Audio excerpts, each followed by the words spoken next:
આદરણીય વડાપ્રધાન શ્રી નરેન્દ્રભાઈ મોદી સાહેબને અપીલ કરું છું.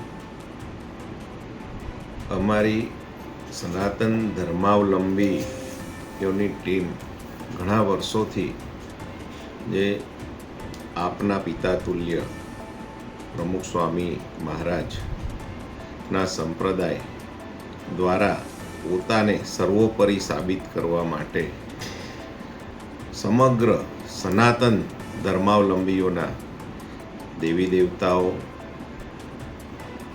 સતત અપમાન કરવામાં આવી રહ્યું છે.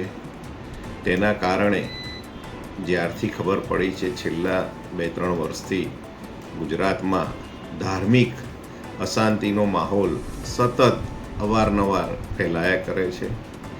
માટે આપ અને યોગીજી બંને દ્વારા આટલા મોટા મહાકુંભનું આયોજન, જેમાં 66 કરોડ જેટલા લોકોએ સ્નાન કર્યું અને સમગ્ર ભારતમાં જ્યારે 100 કરોડથી વધુ લોકો સનાતન ધર્મમાં આસ્થા રાખતા હોય તેવા સમયે સનાતન ધર્મના જે શાસ્ત્રોક્ત નિયમો છે, જે પરંપરા છે, તેનાથી વિપરીત વિકૃત રીતે પ્રપંચ અને પાખંડ અને અંગ્રેજોનો સાથ લઈ ઘનશ્યામ પાંડે દ્વારા જે સંપ્રદાયની સ્થાપના કરવામાં આવી છે તે આજે તેની વિકૃતિની ચરમસીમા પર છે.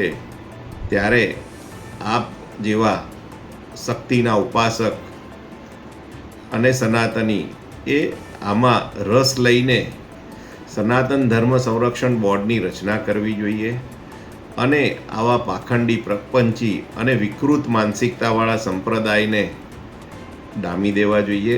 અથવા તો એમને જો ઈસાઈના માર્ગે અથવા તો મુસ્લિમ માર્ગે આગળ વધવું હોય તો તેઓ એમના મંદિરોમાંથી સનાતન ધર્મના દેવી દેવતાઓની મૂર્તિઓ સદંતર દૂર કરી દે, ફક્ત એમના ઘનશ્યામ પાંડેની મૂર્તિ રાખે અને એ એમનો સંપ્રદાય એમની રીતે ચલાવે, એવી આપને એક નમ્ર અપીલ છે.